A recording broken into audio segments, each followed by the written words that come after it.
اب یہ gang war ختم سمجھی جائے, کہانی ختم ہو گئی, اب کہا جا رہا ہے جی گوگی بٹ جو ہیں وہ بھی مفرور ہیں, بھاگ گئے ہیں, چھاپا ان کا مارا گیا, تو اس کے بعد اب پہلی دفعہ یہ نظر آ رہا ہے کہ اب جیسے پولیس اس میں انوالو ہو گئی ہے یا گورنمنٹ لیول پر یہ ہو گیا ہے کہ سارے قصے کو اب ختم کرنا ہے. ورنہ ٹیپو ٹرکانگ والی فیملی کا ہمیشہ یہ گلا ہوتا تھا جی ہمارے بندے مارے گئے ہیں, دوسری طرف کچھ نہیں ہوتا, اور اس طرح کی بات کی جاتی تھی. تو اب سب کو پتہ لگ گیا کہ اب مزید اس طرح کی گینگ شینگ یا بدماشی یا یہ کہیں کہ جی ڈیرے اور اس طرح چل نہیں سکتا اب ملک میں. دیکھیں یہ گینگ وار آپ اس کو کہہ رہے ہیں ختم ہوگی, میں یہ کہہ رہا ہوں کہ ایک نئی جنگ چھڑ گئی ہے, ایک نئی جنگ چھڑ گئی ہے, اور میں اس میں خدا نہ کرے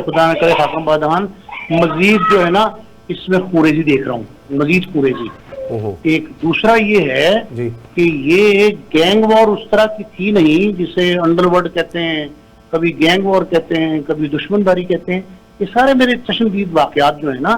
ان میں نے اس میں کوئی اس طرح کی خاصیت نہیں دیکھی جس سے یہ کہا جائے کہ جی بہت زیادہ پرخطر معاملہ ہے. لیکن اس طرح کے ایکٹ کر کے ہم جو ہے نا دیکھیں ہم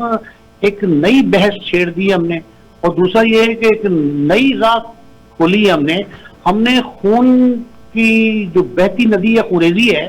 اس کے سامنے خون کی دیوار کھڑی کر کے اس کو روکنے کی کوشش کی ہے. اس سے محتاط رہنے کی ضرورت ہے. ان دونوں متحرک گروپوں کو یہ فاصلے کم کرنے کی بجائے ہم اس میں دوری بڑھا رہے ہیں. دو باتیں. تیسری بات یہ ہے کسی ایک زیادتی جس کے ساتھ ہوئی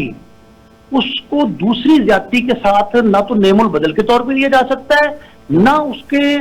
آپ خدا نہ کرے کسی ایک زیادتی کی بات دوسری زیادتی کر کے اس کو بڑھوتی دیتے ہیں, بڑھاوا دیتے ہیں, شدت میں سنگینی میں اضافہ کرتے ہیں, کمی نہیں کرتے. اور تیسری بات یہ ہے کہ یہ جو اس طرح کی خوریزی ہوتی ہے نا اس میں اگر اداروں کو انوالو کر دیا جائے تو پھر نظام تلپٹ ہو جاتا ہے.